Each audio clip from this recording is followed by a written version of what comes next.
Assalamualaikum dear students, welcome to Concept Tutors Academy. I am your chemistry tutor. Dear students, हम लोग periodic table of elements and periodicity का chapter study कर रहे हैं। ये इस चैप्टर का थर्ड लेक्चर है। इस लेक्चर में हम लोग atomic size, atomic radius, ionic radius और अब आइंस बेटा दो तरह के हैं, कैटाइंस और एनाइंस। एनाइंस मतलब नेगेटिव आइंस।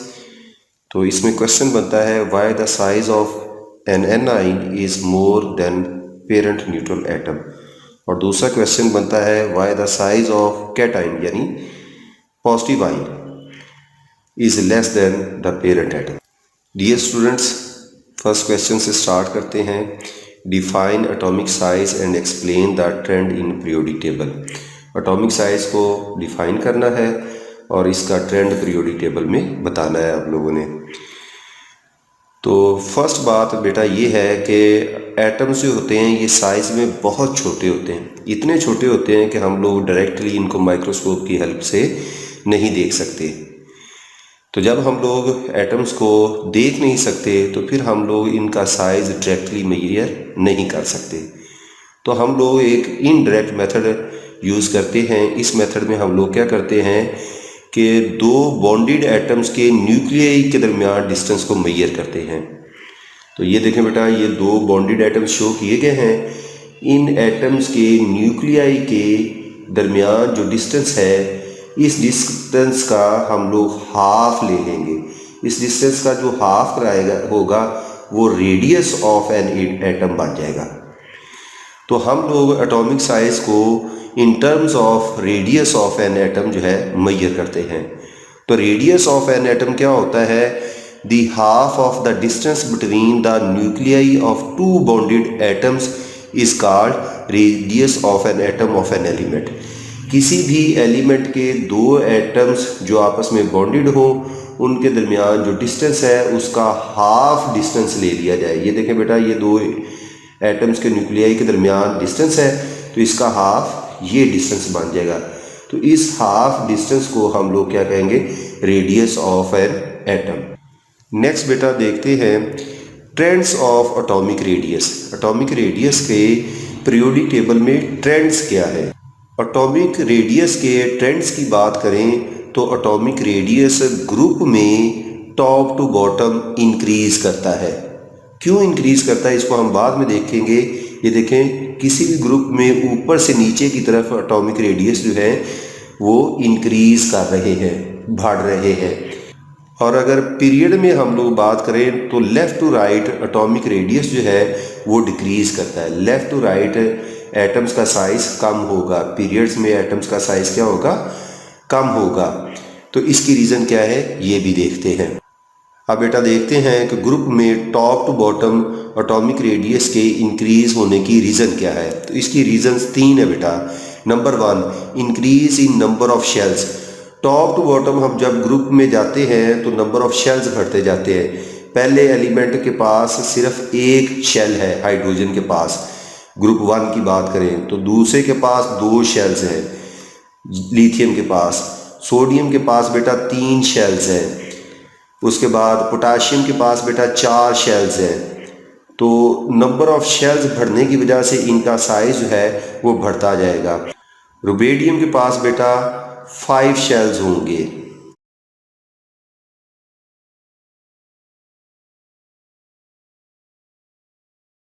और सीजियम के पास बेटा 6 शेल्स होंगे। तो नंबर ऑफ शेल्स बढ़ने की वजह से जो एटॉमिक रेडियस है वो टॉप टू बॉटम इंक्रीज कर जाता है। Number two, increase in shielding effect.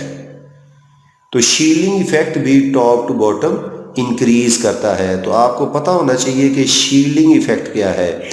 Shielding effect है बेटा decrease in the force of attraction between the nucleus and outermost shells due to inner electrons.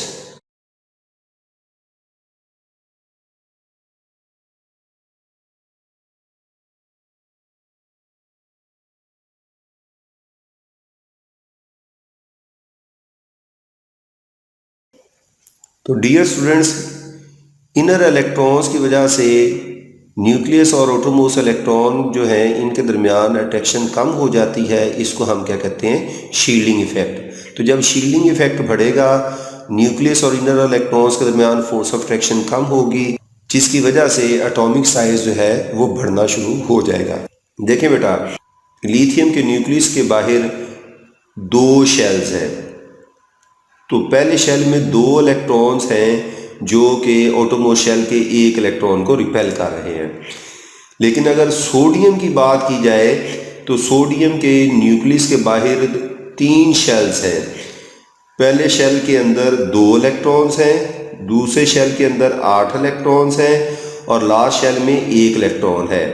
तो लिथियम के outermost electron को repel करने के लिए सिर्फ 2 इलेक्ट्रॉन है, जबकि सोडियम के आउटरमोस्ट इलेक्ट्रॉन को रिपेल करने के लिए 10 इलेक्ट्रॉन है। तो जैसे जैसे number of electrons inner shells में बढ़ते जाएंगे, वैसे वैसे शील्डिंग इफेक्ट बढ़ता जाएगा, repulsion for the outermost electron बढ़ती जाएगी, लिहाजा साइज ऑफ एटम भी डाउन द ग्रुप बढ़ता जाएगा। Top to bottom decrease in nuclear attraction आता है, उसकी रीज़न हम पीछे पढ़ चुके हैं, शील्डिंग इफेक्ट। अब पीरियड में लेफ्ट टू राइट डिक्रीज होता है साइज, उसकी रीज़न क्या है? नंबर 1, न्यूक्लियर चार्ज इंक्रीज करता है। लेफ्ट टू राइट मूव करें तो न्यूक्लियर चार्ज इंक्रीज करेगा। देखें बेटा, पीरियड 2 की बात करें, लिथियम के न्यूक्लियस में 3 प्रोटॉन है, बेरिलियम के न्यूक्लियस में 4, बोरॉन के न्यूक्लियस में 5, कार्बन के न्यूक्लियस में 6, नाइट्रोजन के न्यूक्लियस में 7, ऑक्सीजन के न्यूक्लियस में 8, फ्लोरीन के न्यूक्लियस में 9 और नियोन के न्यूक्लियस में 10।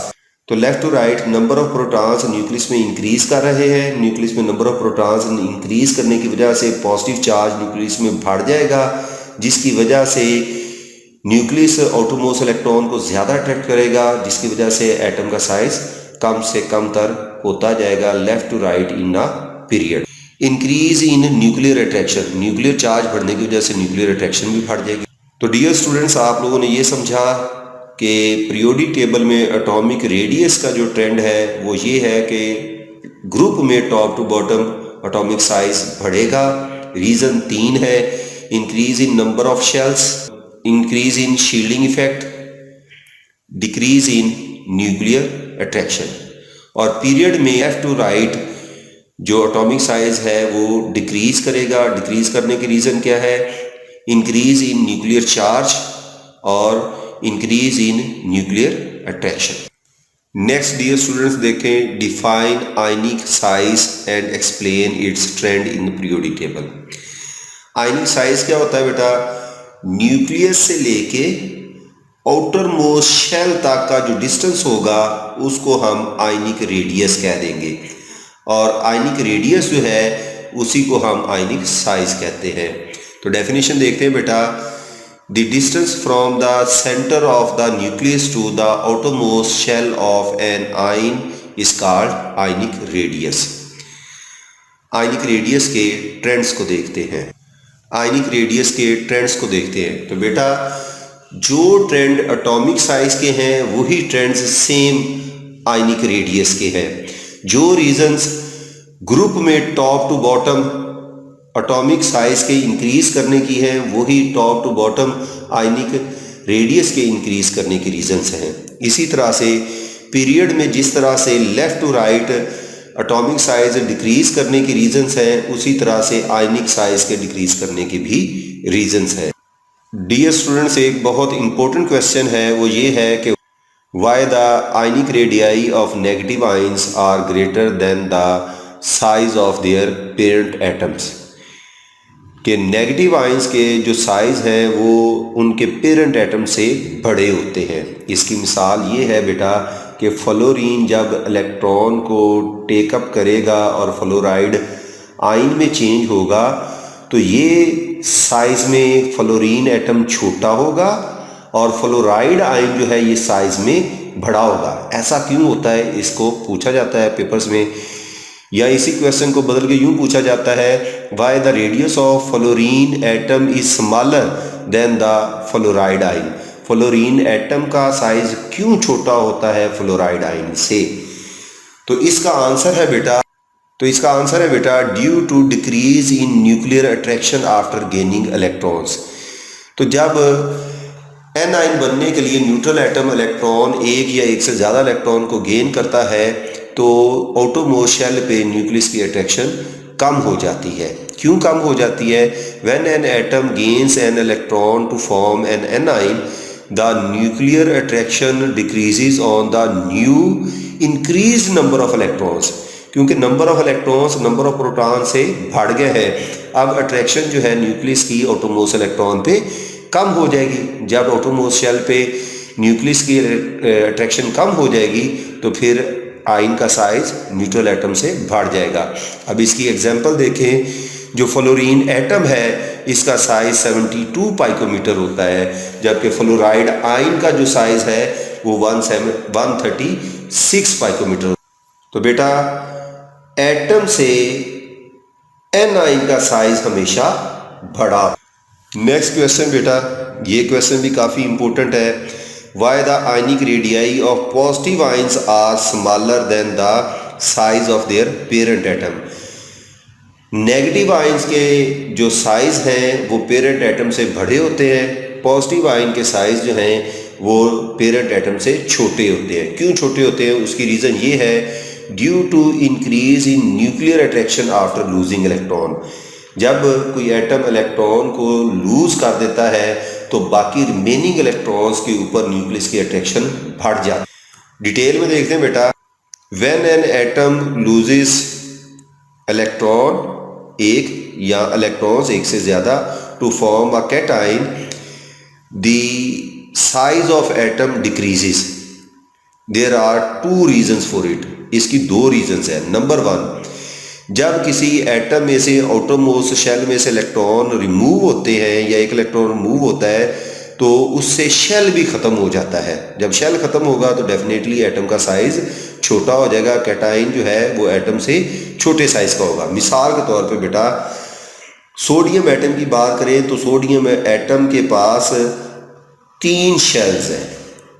इन 3 शेल्स में से पहले शेल में 2 इलेक्ट्रॉन, दूसरे शेल में 8 इलेक्ट्रॉन और तीसरे शेल में 1 इलेक्ट्रॉन होता है।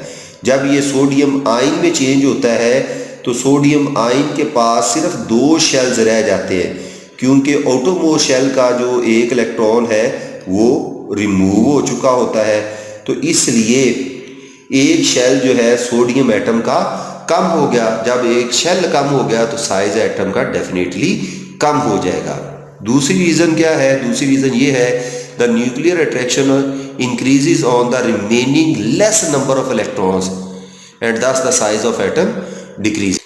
जब एक या एक से ज़्यादा इलेक्ट्रॉन्स रिमूव हो जाते हैं तो बाकी जो remaining less number of electrons है उसके ऊपर न्यूक्लियस का होल्ड ज़्यादा मजबूत हो जाता है, जिसकी वजह से एटम का साइज पॉजिटिव आयन बनने के बाद कम हो जाता है। एग्जाम्पल देखें बेटा, सोडियम एटम का साइज 175 पाइकोमीटर है, जबकि सोडियम आयन का साइज जब एक इलेक्ट्रॉन रिमूव हो गया तो 95 पाइकोमीटर रह जाता है। तो ऑब्जेक्टिव बेटा याद रखें, the size of cation is less than neutral atom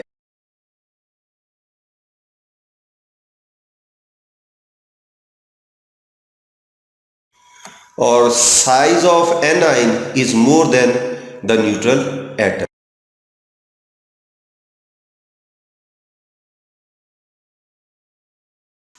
dear students, उम्मीद है आपको आज की वीडियो पसंद आई होगी। मज़ीद ऐसी वीडियोस के लिए हमारे चैनल को लाइक, शेयर और सब्सक्राइब करें।